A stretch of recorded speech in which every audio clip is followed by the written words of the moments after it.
Hello, Jim Jordan here, and today we're going to be talking about your mission statement or your vision for your business.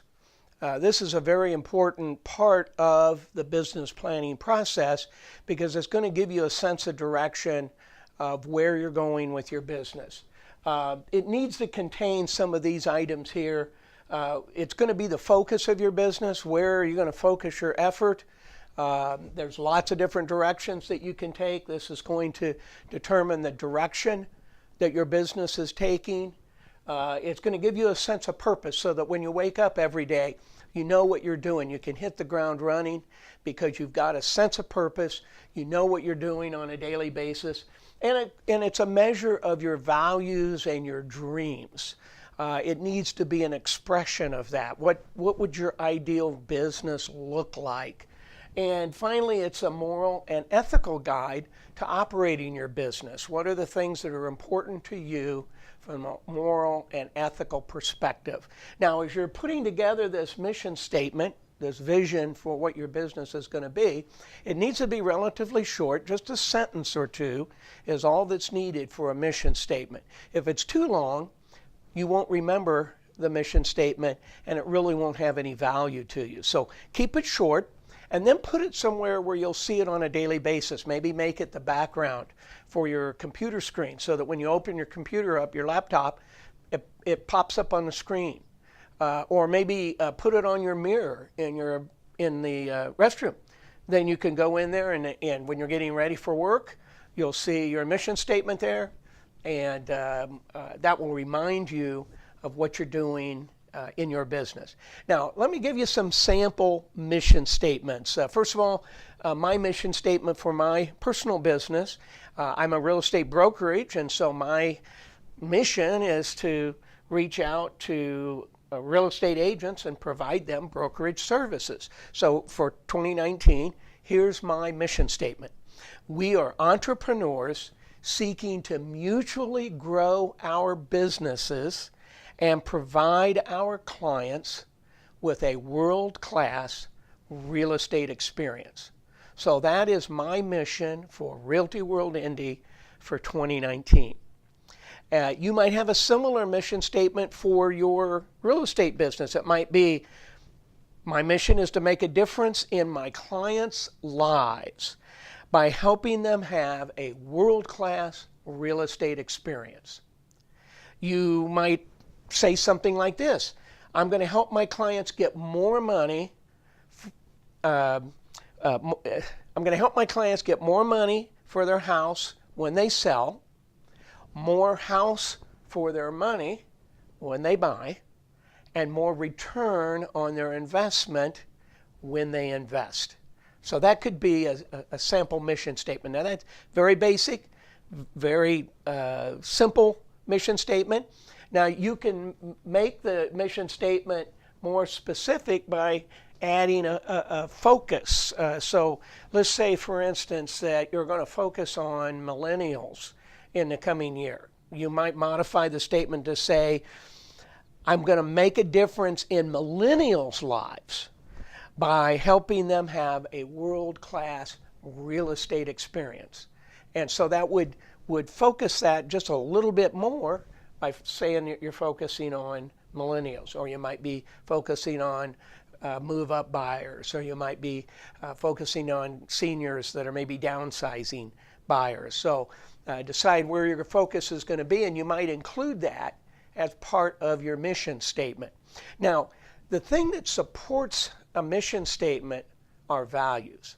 And so I want to talk a little bit about the values that are going to support your mission statement and just give you a sample of some things that might be your values. And again, you have to determine these things for yourself. They may not be my values, but you need to have your values. So for instance, one value might be that I'm going to return all calls promptly. So if I get a call and I can't take it, then I'm going to return that call within an hour, or I'm going to return that call within 30 minutes. You need to have a value there. How prompt are you going to be in returning your calls? Always maintain a positive, helpful attitude. You know, in a real estate business, sometimes it can get a little grim, And but it helps if you maintain a positive and a helpful attitude for your clients. Here's some other values you might think about. People don't care how much you know until they know how much you care. How often have you heard that? And yet that's a great value to add to your mission statement to support the mission that you're doing.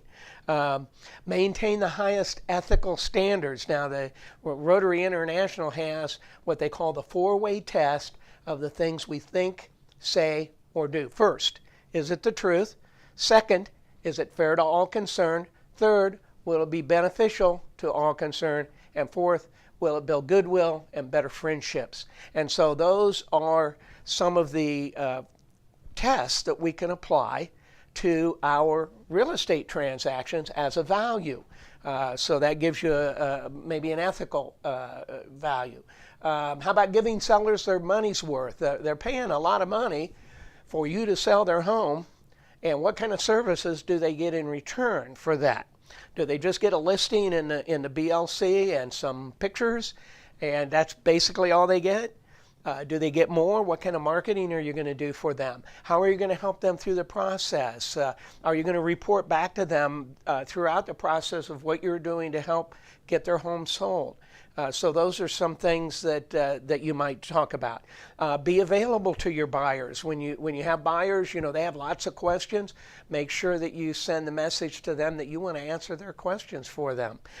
Maybe have a value of educating buyers and sellers.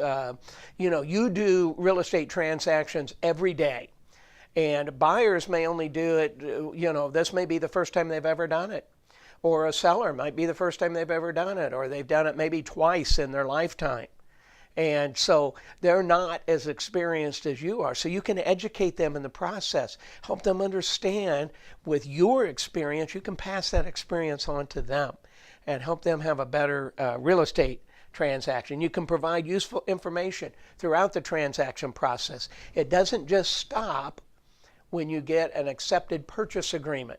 Now there's an inspection to get through, both from the buyer and seller perspective. Help them through that process. There's an appraisal to get through.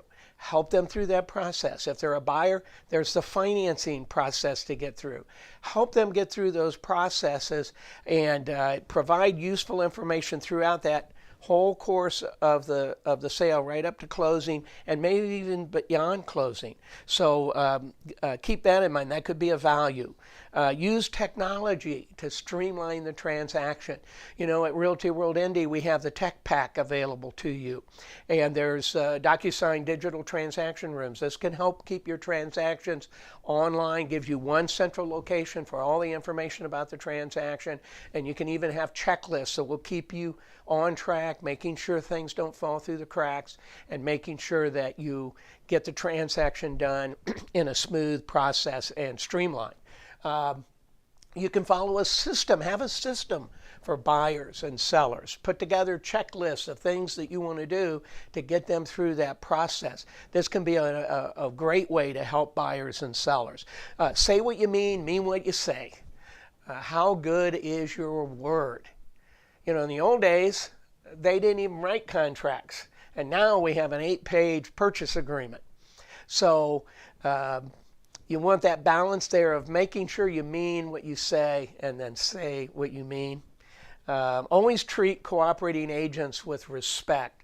There are good agents and there are bad agents in this business, but I guarantee you, if you treat another agent with respect and with courtesy, they're much more likely to treat you with respect and courtesy. And that just makes the transaction go so much more smoothly. And that has an impact on the customers on both sides. The smoother the transaction goes, the more happy they will be with their agent. And so if you can help the other agent, the cooperating agent, look good in their client's eyes, and they can help you make you look good in your client's eyes. So that's another thing to keep in mind, is keep treat them with respect. And there's lots of other values I'm sure that you could think of that you could put into your support for your mission statement. Now, these values aren't the mission statement itself. They support the mission statement. So the mission statement is short, maybe a sentence or two or three, something that you can easily remember and recite to somebody. If somebody asks you, what's your mission, you should be able to talk about what your mission is. Then the values are what supports that. So you make a list of those, and again, you could post those values in the same location where you post your mission statement. So in summary, your mission statement is the vision for your business. It gives you focus. It's going to give you direction in your business. It's going to give you a sense of purpose in what you're doing on a daily basis. It's a measure of your values and your dreams, and it's a moral and ethical guide to operating your business. So these are the important things that make up a mission statement, and wish you the best of luck in making your mission statement. Thank you for listening, and have a great day.